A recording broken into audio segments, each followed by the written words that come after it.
Esses dias eu me propus a reler Berserk por inteiro. Não concluí a leitura completa, mas eu já li o suficiente para poder fazer um vídeo aqui. Eu já vou adiantar que a minha experiência lendo Berserk foi terrível.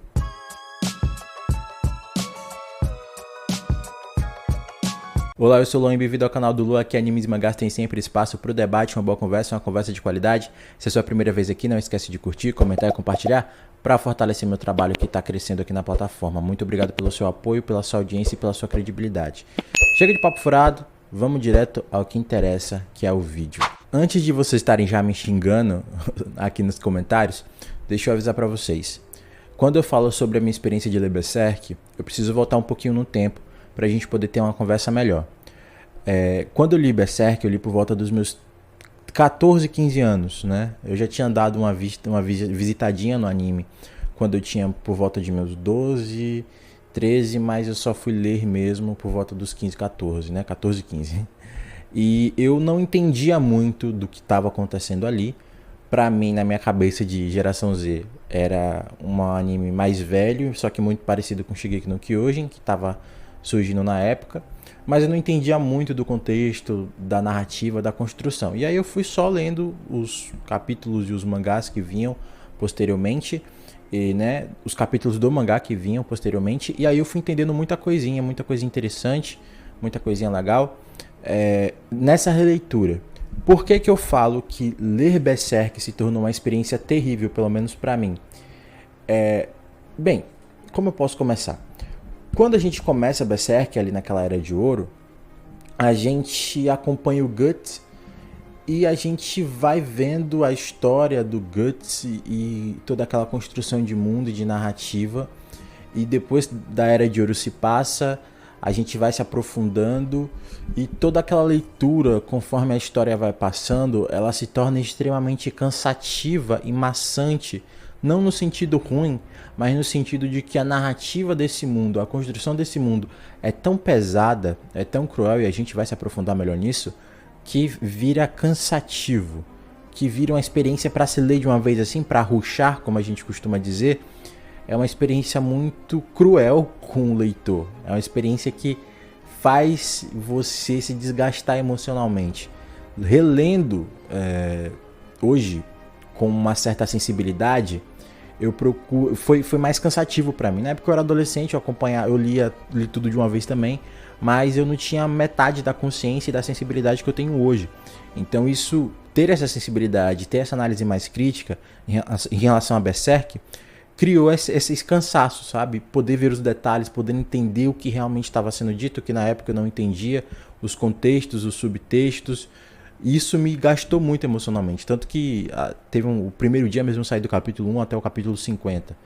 Fiquei muito tempo lendo Berserk.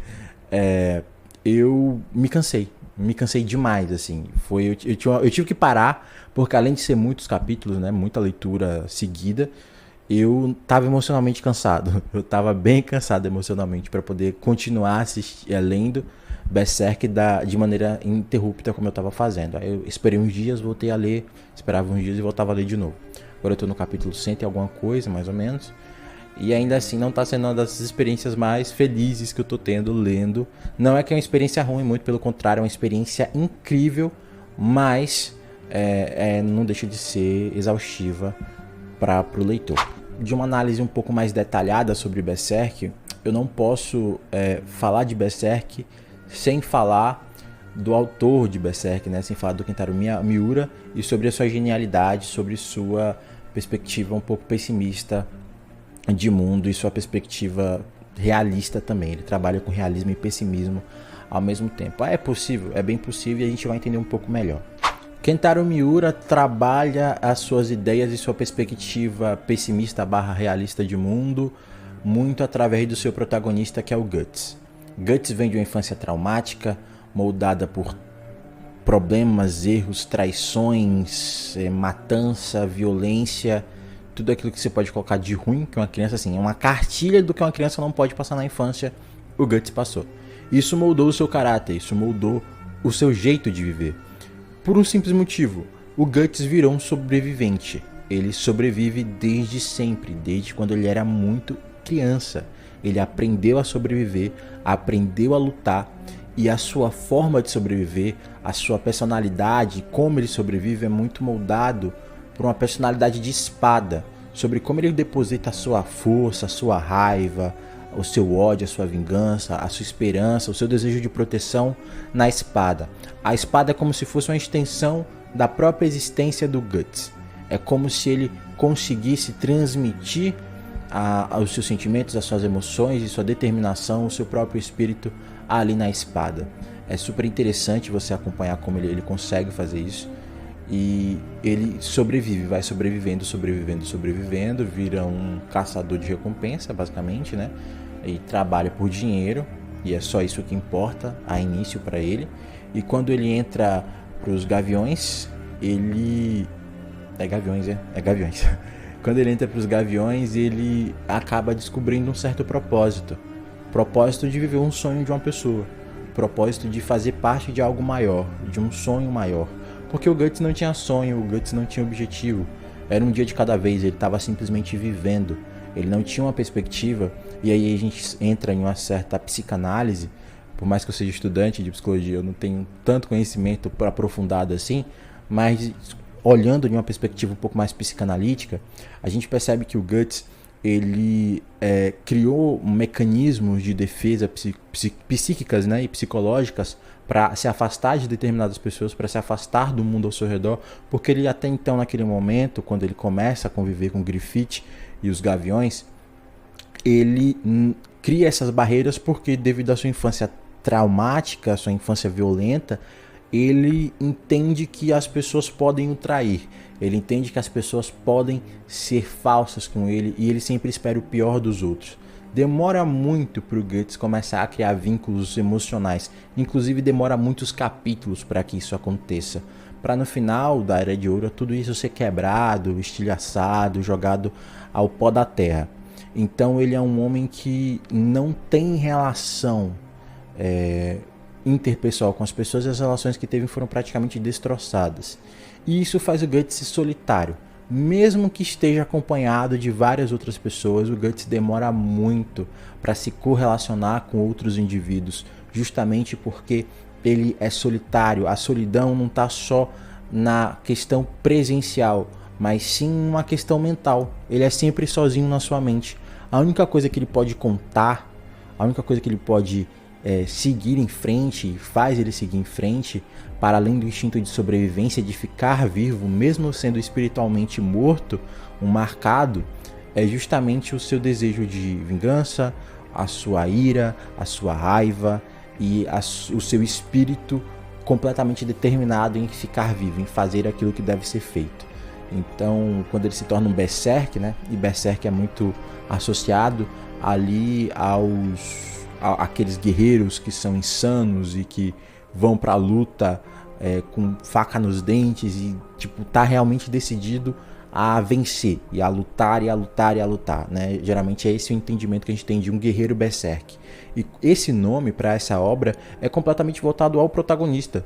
O Guts, desde o começo, ele se mostra um berserk. Ele se mostra essa força indomável na batalha. Ele se mostra um guerreiro completamente feroz que se adapta durante a luta para conseguir sobreviver e destroçar os seus inimigos. Então, de maneira geral, essa mente fragmentada do Guts, essa mente completamente partida, e eu falo fragmentado não no sentido do filme, que ele tem, né, múltiplas personalidades, eu não estou dizendo isso, eu estou dizendo fragmentado mesmo na questão emocional, na questão traumática. Ele não tem um repertório emocional e nem nada disso, como eu falei anteriormente. Ele tem uma mente fragmentada, né, emocionalmente, psicicamente, e ele, por ter essa mente fragmentada, a única coisa que ele objetiva batalha, é sobreviver e é aniquilar tudo aquilo que já fez mal para ele. No caso, os demônios e tudo que vem aí, os 5 reis demônios e etc e tal. Então ele está objetivando mesmo aí essa vingança total, essa aniquilação, essa guerra total contra essas forças malignas que tanto fizeram mal para ele. Kentaro Miura não só traduz esse pessimismo, esse realismo no Guts, ele trabalha no próprio mundo em si. O mundo é um mundo medieval, com muita fantasia, com raças gnomos, fadas e todas essas criaturinhas que não são exatamente criaturas fofas, não são exatamente aquilo que a gente espera no mundo de fantasia, mas ele justamente tem esses elementos fantasiosos para trazer uma certa crueldade, entre aspas. Não, eu diria não uma crueldade, aí que eu vou começar a explicar o realismo, como realismo e pessimismo vivem juntos ali dentro de Berserk. Realismo a gente pode sentir nessas criaturas, nesse mundo, nas pessoas, porque o mundo medieval era um pouco isso, né?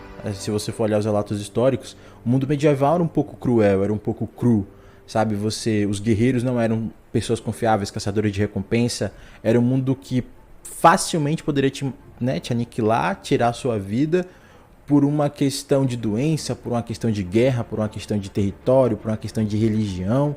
Então tudo isso é muito embasado em Berserk. Berserk pega muito essa questão medieval afinco. Então a gente sente que aquilo realmente poderia ser um mundo medieval tal como foi na nossa realidade, né? Porque muitas vezes quando a gente vê mundos medievais, a gente vê mundos muito fantasiosos.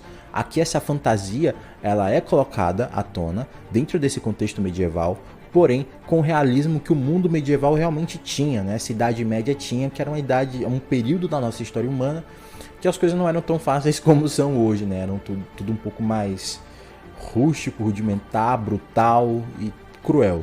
E aí a gente tendo esse contexto realista, esse contexto muito mais embasado nesse período histórico da humanidade, a gente tem um pessimismo, porque dentro dessa fantasia, dessa mitologia, essa ideia de demônios, seres místicos e tal, a gente vê uma interpretação que o Kentaro Miura traz, né, finado Kentaro Miura, sobre até a visão de Deus e etc, sobre como esses sentimentos como ódio, como raiva, como maldade, como tristeza, a tragédia em si e tudo isso que é tão ruim e negativo não é uma atribuição de seres externos, né? Não é uma atribuição de entidades, eles não fazem essas catástrofes, essas coisas ruins que acontecem, essa violência, essa sanguinolência, esses massacres, esses genocídios, tudo isso é muito demoníaco, mas também extremamente humano, porque quem faz isso são os humanos. Quem comete as piores atrocidades e quem cometeu as piores atrocidades da história, pelo que a gente sabe até o momento, foram seres humanos. Então, ele trabalha com essa perspectiva de que esses sentimentos ruins, essas coisas ruins que acontecem conosco, não são atribuídos a outros seres exclusivamente.